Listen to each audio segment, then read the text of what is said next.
Hello students, इस video में हम पढ़ेंगे क्लास 8 जियोग्राफी चैप्टर 2 को, जो टॉपिक है that is natural vegetation and wildlife. इसके पहले वीडियोज़ में हम पढ़ चुके हैं लैंड, सॉइल और वाटर वगैरह पढ़ चुके हैं, जो कि नेचुरल रिसोर्सेज थे। और ये भी क्या है, जो नेचुरल वेजिटेशन और वाइल्ड लाइफ रिसोर्स है, ये भी क्या है, एक प्रकार का नेचुरल रिसोर्स ही होता है, जिसके बारे में हम पढ़ेंगे, चर्चा थोड़ा सा करेंगे। अब देखिए, जो नेचुरल वेजिटेशन होता है, नेचुरल वेजिटेशन सीधा सा मतलब होता है कि पेड़ पौधे जो होते हैं। और दूसरा वाइल्ड लाइफ का मतलब कहता है जो जंगली जीव जंतु होते हैं, जीव जंतुओं से मिला बना है क्या है, वाइल्ड लाइफ। अब प्रश्न ये उठता है कि जो नेचुरल वेजिटेशन होता है या जो वाइल्ड लाइफ होता है, ये होता कहाँ है, रहता कहाँ है। तो इसके लिए हम सबसे पहला पॉइंट पढ़ेंगे, the narrow zone of the contact between the lithosphere, hydrosphere and atmosphere. देखिए यहाँ वर्ड मिला है लिथोस्फीयर, हाइड्रोस्फीयर एंड एटमॉस्फेयर। तो ये जो तीनों वर्ड है, इसको आपने क्लास 7th की बुक में पढ़ा था। लिथोस्फीयर का मतलब जो लैंड का एरिया होता है, हाइड्रोस्फीयर का मतलब जो वाटर का एरिया होता है, और एटमॉस्फेयर का मतलब जो आपका एयर का एरिया होता है। Where natural vegetation and the wild exist is called the biosphere. और जहाँ पर ये तीनों होते हैं, ठीक, और इन तीनों में ही क्या होता है, नेचुरल वेजिटेशन और वाइल्ड लाइफ क्या करता है, एग्जिस्ट करता है। और इसी एरिया को क्या कहा जाता है, बायोस्फीयर एरिया। मतलब कह सकते हैं कि लिथोस्फीयर, हाइड्रोस्फीयर और एटमॉस्फेयर को जो मिला करके जो एरिया बनाया जाता है, वो क्या कहलाता है, वो आपका बायोस्फीयर का एरिया होता है। फिर बात करते हैं कि अब ये तो हो गया बायोस्फीयर का एरिया। अब नेक्स्ट होता है कि जो कम्युनिटी बनाता है, ये जो बायोस्फीयर होता है, जो नेचुरल वेजिटेशन और वाइल्ड लाइफ होता है, ये क्या करता है, एक प्रकार की कम्युनिटी बनाता है। And that community is called the ecosystem. यहाँ पे इसकी डिफरेंस क्या है, इकोसिस्टम या community of the organism. Ecosystem क्या है, एक प्रकार की कम्युनिटी किसकी है, ऑर्गेनिज्म की है। वेयर जहाँ पर क्या होता क्या है, ऑर्गेनिज्म इंटरेक्ट, ऑर्गेनिज्म क्या करता है, इंटरेक्ट करता है विद ईच अदर। वो एक दूसरे के ऊपर क्या करता है, इंटरेक्ट क्या करता है कि एक दूसरे के ऊपर डिपेंड करना या निर्भर होना, ठीक। And their surrounding with the specific area, या फिर वो जीव जंतु ऑर्गेनिज्म में एक दूसरे के ऊपर डिपेंड करेंगे, या फिर उनके चारों तरफ का जो एरिया होता है, जो स्पेसिफिक एरिया होता है, उसके ऊपर वो क्या करते हैं, वो एक दूसरे के ऊपर डिपेंड करते हैं। अब बात करते हैं नेक्स्ट है, अब वेजिटेशन में प्लांट्स की बात करें, हाउ आर प्लांट्स यूजफुल। अब पेड़ पौधे हमको हमारे लिए यूजफुल कैसे होते हैं। तो plants provide us timber, plants provide क्या करते हैं हमको, ये टिम्बर प्रोवाइड, लकड़ी के है, फ्रूट्स है, गम है, मेडिसिन और लेटेक्स के, ये हमको क्या करते हैं, ये प्रोवाइड कराते हैं। इसके साथ साथ प्लांट्स क्या करते हैं, प्रोड्यूस करते हैं, ऑक्सीजन को प्रोड्यूस करते हैं। थर्ड पॉइंट है, they provide the shelter to many animals, insects and the birds. और साथ साथ क्या करते हैं प्लांट क्या करते हैं कि बहुत सारे जंगली जीवों का, जैसे एनिमल्स होते हैं, इंसेक्ट होते हैं, बर्ड होती है, उनके शेल्टर का काम करता है। तीसरा चौथा क्या होता है इसमें, protect the soil. Protect soil का मतलब कहता है इनकी जो जड़ें होती हैं वो सॉइल को क्या करते हैं, एक अपने ग्रिपिंग करती हैं, एक पकड़ बनाती हैं, और जिसकी वजह से क्या होता है, ये सॉइल इरोजन से ये सॉइल को बचाती हैं। And they allow percolation of water in the soil. और दूसरा क्या होता है, जो इनकी रूट्स होती हैं, जो जड़ें होती हैं, वो क्या करती हैं, वाटर जो बारिश का पानी होता है, उनको जो है ज़मीन के अंदर, मतलब उसके ग्राउंड वाटर के रूप में उसको कन्वर्ट कराने में भी सहायता करती हैं। अब यहाँ तो हमने प्लांट्स के बारे में पढ़ा। अब how wild life is useful. अब जंगली जो जीवन होता है, एनिमल्स जो होते हैं, वो कैसे यूजफुल है। इसके लिए प्रोवाइड अस मिल्क, ये क्या करते हैं, हमको दूध प्राप्त करवाते हैं जानवरों से। मीट, मांस प्राप्त होता है। हाइट्स मतलब जो चमड़ा होता है वो प्राप्त होता है। वुड, लकड़ियाँ प्राप्त होती हैं। दूसरा पॉइंट, सॉरी वुड नहीं, वूल है, ये वूल मतलब ऊन प्राप्त होता है। पॉइंट 2 है, insects like the bees provide us the honey. और जैसे जो कीड़े मकोड़े होते हैं, जैसे मधुमक्खी होती है, वो क्या करती है, हमको शहद प्राप्त करती है। हेल्प इन द, और बहुत सारे क्या करते हैं, help in the pollination of the flower. और जैसे फूलों के परागण में भी ये सहायता करते हैं। नेक्स्ट हम पढ़ेंगे, फिर है जो थर्ड पॉइंट है, insects birds as a decomposer. और इंसेक्ट और बर्ड जो क्या करती हैं, एक डिकम्पोजर के रूप में भी कार्य करती हैं।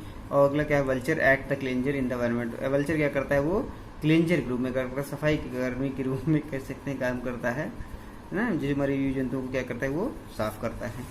फिर wild life includes animals, birds, insect as well as the aquatic life form. और वाइल्ड लाइफ क्या कर, किसको इंक्लूड करता है, ये एनिमल्स को इंक्लूड करता है, बर्ड्स को जो है, इसमें इंसेक्ट्स होते हैं एज, और इसके साथ साथ एक्वेटिक जो एनिमल्स होते हैं वो भी इसी में शामिल वाइल्ड लाइफ के अंतर्गत आते हैं। नेक्स्ट पॉइंट हम न्यू हेडिंग पढ़ेंगे, that is the distribution of the natural vegetation. मतलब अब इनका वर्गीकरण कैसे किया जाएगा, डिस्ट्रीब्यूशन नेचुरल वेजिटेशन का कैसे किया जाएगा, जो पेड़ पौधे होते हैं इनका वर्गीकरण। तो और ये किसके ऊपर डिपेंड करता है? The growth of vegetation depends primarily on the temperature and the moisture. अब किसी भी जो पेड़ पौधे होते हैं इनकी जो ग्रोथ होती है वो केवल दो फैक्टर्स पे निर्भर करती है। एक तो होता है वहाँ का टेम्परेचर कैसा है, दूसरा क्या होता है वहाँ पे मॉइस्चर कैसा है। मॉइस्चर और टेम्परेचर के ऊपर क्या करता है वो ग्रोथ का, और इसी ग्रोथ के आधार पर इनका क्या होता है, इनका डिस्ट्रीब्यूशन किया जाता है। तो पहले हम देखेंगे कि major vegetation types of the world, कि विश्व के जो मुख्य प्रकार के जो वेजिटेशन होते हैं वो कौन कौन से थे। तो पहला जो होता है वो क्या होता है आपका फॉरेस्ट होता है। तो फॉरेस्ट में क्या होता है कि बड़े बड़े ऊंचे ऊंचे पेड़ पौधे देखने को मिलते हैं, और मोस्टली क्या होता है जहाँ पे हाई रेनफॉल होता है, मॉइस्चर जहाँ पे ज़्यादा होता है वहाँ पे बड़े बड़े पेड़ में। ग्रास लैंड्स क्या होता है, छोटी घासें होती है जहाँ पे क्या होता है मॉडरेट रेनफॉल होता है। स्क्रब्स क्या होता है जहाँ पे लेस रेनफॉल होता है वहाँ पे ये होता है ना। ग्रासलैंड क्या है, छोटी जहाँ पे घासें पाई जाती है। स्क्रब मतलब जो झाड़ियों के रूप में पाई जाती है। टुंड्रा वेजिटेशन के बाद जो टुंड्रा रीजन में क्या होता है, ये यहाँ पे मॉसेस या फिर लाइकेन के रूप में पेड़ पौधे वेजिटेशन पाए जाते हैं। अब बात करते हैं कि साइज और density of trees depend upon the moisture. और जो पेड़ पौधे जो साइज और डेंसिटी जो संघनित होते हैं ना, और उनकी जो साइज होती है वो किसके ऊपर डिपेंड करता है, वो मॉइस्चर यदि आर्द्रता के ऊपर डिपेंड करता है। जैसे ऐसे क्षेत्र जहाँ पे हैवी रेनफॉल होता है, बारिश ज़्यादा होती है, या फिर एबेंडेंट ऑफ वाटर, वहाँ पे वाटर ज़्यादा पाया जाता है, तो वहाँ पे क्या होता है बड़े बड़े पेड़ होते हैं, ह्यूज ट्रीज होते हैं, बड़े पेड़ होते हैं, ज़्यादा मात्रा में पेड़ होते हैं। और ये क्या कहलाता है आपका,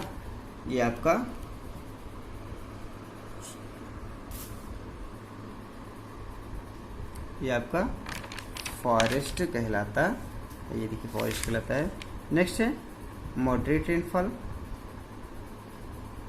अगला क्या है, मॉडरेट रेनफॉल, जहाँ पे बारिश क्या होती है औसत होती है, वहाँ पे क्या पाया जाता है, ग्रासलैंड पाए जाते हैं। एक मिनट थोड़ा सा वेट करेंगे आप लोग।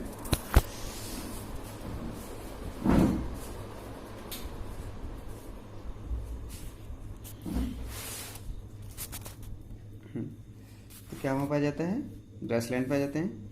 नेक्स्ट है जहाँ पे बिल्कुल लो रेनफॉल होता है, मतलब जो सूखे क्षेत्र जो ड्राई रीजन होते हैं वहाँ पे क्या पाया जाता है आपका थॉर्नी श्रब्स पाए जाते हैं, कटीलेदार झाड़ियाँ पाई जाती हैं विद डीप रूट्स। क्यों, उनकी जड़ें क्या होती हैं काफ़ी गहराई तक। अच्छा, यहाँ इनके डीप रूट से क्या मतलब है, क्योंकि यहाँ पे क्या होता है वाटर की शॉर्टेज होती है, जिसके कारण इनकी जो लंबी जड़ें होती है वो धरती के पृथ्वी के अंदर या अर्थ के अंदर तक डीप जा करके वहाँ से वो वाटर को ऑब्जर्व करती हैं। थॉर्नी लूप्स क्या करता है, ये जो है जो वाटर लॉस होता है उससे बचाता है, वैक्सी सरफेस भी इसका वाटर लॉस से बचाता है। नेक्स्ट है जो कोल्ड पोलर रीजन होता है, यहाँ के जो टुंड्रा वेजिटेशन होता है, जो जहाँ पे बर्फ जमे हुए होते हैं, आज कैप्स जहाँ सीड्स होते हैं वहाँ पे कैसे पौधे होते हैं, वहाँ मॉसेस और लाइकेन के रूप में पौधे छोटे छोटे पाए जाते वो मिलते हैं। नेक्स्ट है डिवीजन ऑफ द फॉरेस्ट। अब जो फॉरेस्ट का डिवीजन होता है, फॉरेस्ट का मुख्यतः दो प्रकार डिवीजन किया जाता है। एक तो होता है आपका एवरग्रीन फॉरेस्ट, दूसरा क्या होता है डेसिडुअस फॉरेस्ट। एवरग्रीन फॉरेस्ट का मतलब क्या होता है, एवरग्रीन फॉरेस्ट ऐसे फॉरेस्ट को कहा जाता है कि जो कि अपनी पत्तियां साल भर सेट नहीं करते हैं, या फिर इनकी पत्तियां क्या होती है टूटती नहीं है, और टूटती भी हैं तो लगभग 5% टूटेंगी, और वो क्या होता है फिर से उसमें निकल आते हैं, मतलब कम्प्लीटली इसमें पत्तियां नहीं टूटती। दूसरे टाइप का जो फॉरेस्ट होता है वो होता है डिसिडुअस फॉरेस्ट। इसमें क्या होता है इसकी खासियत, ये कुछ पर्टिकुलर मौसम या सीजन में ये क्या करता है अपनी पत्तियों को एक तरह से सेट करता है। और इसी पत्तियों को सेट क्यों करेगा, मतलब इसकी पत्ती टूटते क्यों हैं, ताकि क्या ये क्या कर सके कि इसकी ये वो अपने आप को वाटर लॉस से बचा सके। अब deciduous forest further classified based on the year location tropical and the temperature. उसके बाद क्या होता है डेसिडुअस जो फॉरेस्ट होता है इसको फिर से इसको क्लासिफिकेशन किया जाता है, और किस पे ऊपर डिपेंड करता है, ट्रॉपिकल और टेम्परेट रीजन के ऊपर डिपेंड करता है। देखिए यहाँ पे हम पिछले क्लास में पढ़ा होगा आपने, थोड़ा सा समझ लेंगे कि टेम्परेट और ट्रॉपिकल क्या होता है। जैसे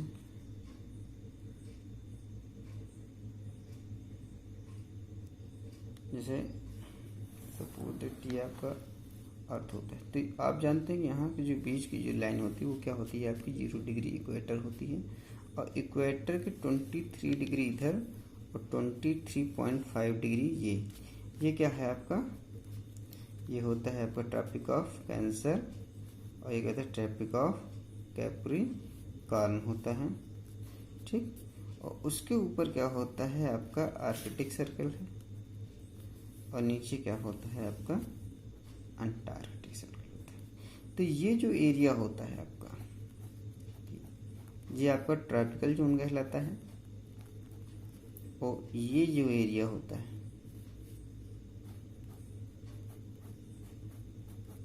ये दोनों साइड में ये आपका टेम्परेट। तो यहाँ जो फॉरेस्ट पाए जाएंगे वो आपके ट्रॉपिकल फॉरेस्ट होंगे, और ये जो एरिया का जो पाया जाएगा वो आपका टेम्परेट फॉरेस्ट होगा, टेम्परेट जोन का फॉरेस्ट कहलाएगा। फिर बात करते हैं forest cover all over the world is vanishing rapidly due to the large scale of difference. अच्छा, अब क्या है वर्ल्ड में पूरी तरह से विश्व में फॉरेस्ट जो है वो काफ़ी तेजी की मात्रा में घट रहे हैं, और उसका कारण क्या होता है डिफॉरेस्टेशन, जो जंगलों की कटाई की इसकी वजह से वो जल्दी से जल्दी नष्ट हो रहे हैं। नेक्स्ट हम बात करते हैं conservation of the next heading पढ़ेंगे conservation of the natural vegetation and the wildlife. इसके किसका बचाव कैसे किया जाए, जो नेचुरल वेजिटेशन है और वाइल्ड लाइफ है इनका बचाव जो है कैसे करें। तो पहले plants and animal together maintain the ecosystem. Plants और एनिमल क्या करते हैं, एक दूसरे से मिल करके क्या करते हैं, ये किसको मेंटेन करते हैं, ये आपके इकोसिस्टम को मेंटेन करते हैं। यदि इनमें से इन दोनों में से कोई भी एक नष्ट हो जाता है तो आपका जो इकोसिस्टम होगा वो बैलेंस नहीं रह जाएगा। ठीक, अब दूसरा पॉइंट बढ़ेंगे climate change and human intervention can cause the loss of natural habitats for the plant and the animals. अब यहाँ पे दो तरीके के जो इनको नष्ट कर रहे हैं वो है एक क्लाइमेटिक चेंज, क्लाइमेट परिवर्तन होता है, या फिर ह्यूमन का जो इंटरफेरेंस होता है वो क्या करता है, इनके जो नेचुरल हैबिटेट होता है, जो प्रकृति के द्वारा वर्धित हैबिटेशन होता है वो क्या होता है, वो ह्यूमन और क्लाइमेटिक चेंज के द्वारा प्रभावित होता है। नेक्स्ट है many species have become the endangered. उसमें इसकी वजह से क्या हो रहा है कि कई सारे ऐसे स्पीसीज है जीव जंतु हैं जो क्या हैं इंडेंजर्ड है, मतलब खतरे में विलुप्त होने के कगार पे आ गए हैं, या कह सकते हो कि उनकी संख्या बहुत ही कम रहेगी। और द वल्नरेबल, या फिर ये बिल्कुल एकदम आकर के ख़त्म होने के कगार पे। Some are on the verge of the extinction, और उसमें क्या है कुछ विलुप्त तो ऑलरेडी हो चुके हैं।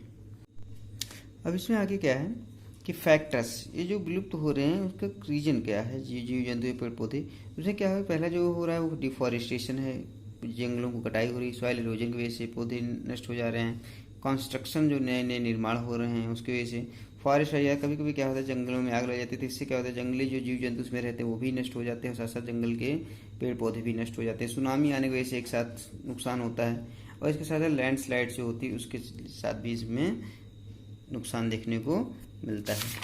नेक्स्ट है अब यहाँ पर हम देखेंगे कि इसके अलावा भी जो जीव जंतु नष्ट हो रहे हैं, जो एक्सटिंक्शन हो गए हैं, या फिर जो गोइंग टू बी एग्जिस्टेड, तो वो क्या है। फर्स्ट है इसमें poaching is also a factor which है led to sharp decline in the number of the particular species. इसमें क्या एक वर्ड आता है पोचिंग।